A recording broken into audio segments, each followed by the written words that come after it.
Hey everyone, it's Ben Hardy here, and in today's we'll be reviewing a Jeep Wrangler Rubicon with the Xtreme Recon package. This also has the factory winch. Before we get in this video, I want to give a huge shout out and thank you to the Larry Tumella Dodge Ram Jeep Chrysler here in Provo for giving me some time with this Wrangler. I'll include a link to their website in the description down below. If you have any questions or need any help, just ask for Easton. Also include a link to my car buying guide. Let's get into it.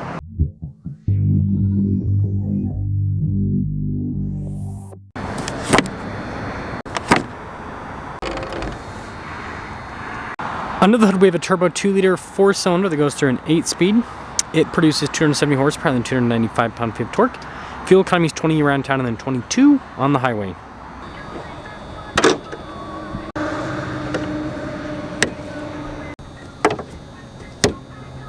Now before we move forward with this review, I do want to mention if you want to see more videos just like this, then I recommend you subscribe because I post content every single day. So starting with the hood, you guys can see the vents there on either side, got the Rubicon logo down below, and then we do have the upgraded lights on this one. This one's kind of an interesting spec. We'll see it a little bit later with that. Anyways, we've got the cool new grille style steel bumper with this. We've got the factory winch as well. It's cool the Jeep's offering that from the factory now. But yeah, really aggressive looking front end. Now this comes with 35-inch tall tires from the factory with this Xtreme Recon package, wrapped around 17-inch wheels. Still have solid axles with the Wrangler. Got these little fender flare extensions, which are pretty cool. See the Jeep badge down below, trail rated. We've got rock rail protection here on the side. And then this one has an unpainted top, but it doesn't really stand out that much because this dark blue kind of hides it a bit, which works out well. Now this leads us to the key fob. Jeep logo there. We've got our lock and unlock function, remote start as well, pretty straightforward. Now the Wrangler still utilizes a swing gate. So you just open that up, still have the cool little JL decal there, and then open this up as well. You can see here with the cage in the back. Good storage space with the 4-door. And then some more storage underneath, and then also to store the bolts and everything if you take the top off, which is nice. Of course, window first, as always. And the swing gate with 35 is a little bit heftier, but pretty light overall. Got the upgraded taillights, and then yes, we do have a spare 35 here on the back. We do have the reinforcement to make that possible. Again, this is another factory accessory. Upgraded bumper here in the rear, so that can definitely take an impact off-road. And then you can see here with the rear end, everything's for the most part tucked up, so it helps out with departure angle. And that's the rest of the rear. Popping inside, you can see we've got soft touch here and at the top section, and that continues onto the seats. This one has the upgraded leather seats. Got some stitching here, which is nice. Got a grab handle to help out with getting in, which I appreciate. Legroom back here, it's good. Got a storage pocket. We've got some vents here in the back, window controls as well. And then this one has the top insulation. Now we do have keyless entry up front, and you can see here, again, soft touch. More down below with the red stitching. Got our mirror adjustments. Blind spot monitoring with the mirrors. For those of you wondering, payload on this is 850. And then here's the front seat. Rubicon there. It is power adjustable, which is nice. Light controls right here as well. Steering wheel is manually adjustable.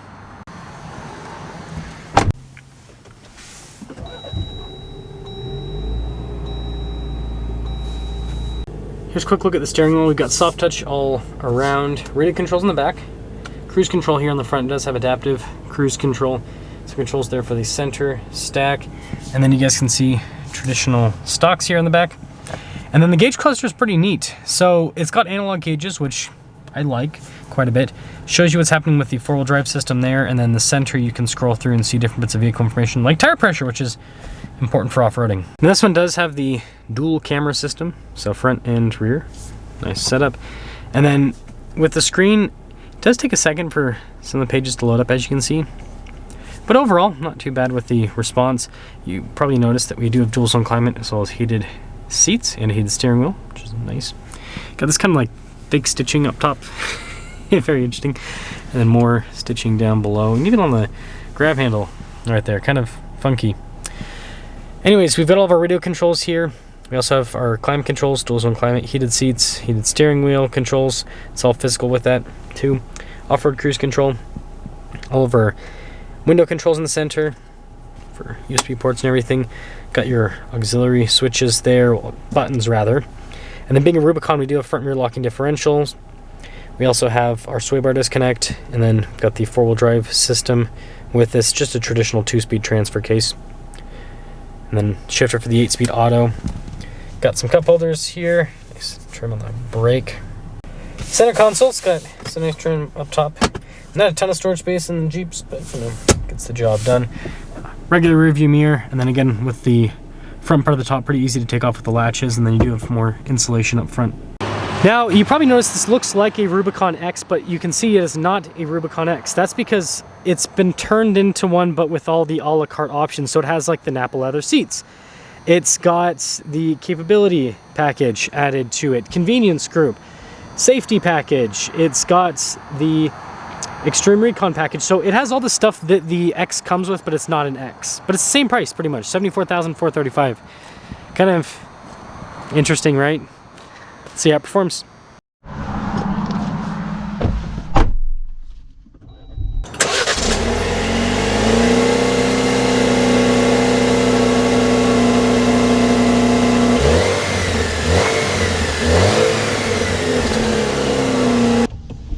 Let us set off in the Xtreme Recon. That's basically a Rubicon X. And that's the one thing with the American brands that can get very confusing, because they have so many packages, so many a la carte options.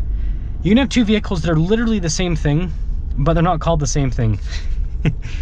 I think it's something that the American automakers, this isn't just a, you know, Jeep thing, but all the American automakers should consider kind of rehashing a little bit. Maybe only offer the Xtreme Recon as a standalone, and it's like if you want, but maybe some people argue with me and say, no, I want the Xtreme Recon in leather seats and that's it. Fair enough. Just confuses things a little bit, I think. Anyways, in terms of how this drives, the new Wranglers, so they redid them for 24. They're nice. They kind of updated things a little bit with the insulation, with the suspension. Still drives like a Jeep, right? Still has that solid axle kind of wobble back and forth and everything. But handles pretty darn well for a solid axle body and frame vehicle with 35s. And it's quieter too. It's more daily drivable,